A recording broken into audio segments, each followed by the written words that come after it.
আমি আওয়ামী লীগের এমপি হিসেবে বলছি না, আমি একজন বাঙালি হিসেবে আপনাদের কাছে আকুল আবেদন রেখে দিতে চাই, বাংলার প্রকৃত ইতিহাসটুকু অন্ততপক্ষে আপনাদের স্টুডেন্ট, আপনাদের সন্তানদের কাছে তুলে ধরেন, বহন করান।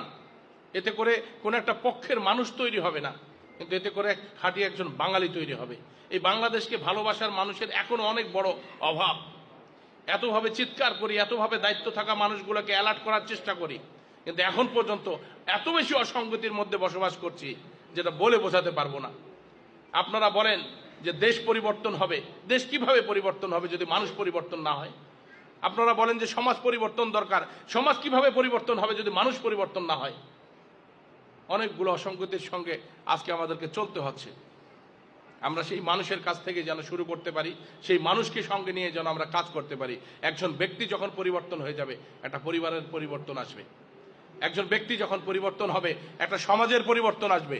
সেই ব্যক্তির যখন পরিবর্তন আসবে, একটা রাষ্ট্র বদলাতে অবশ্যই বাধ্য।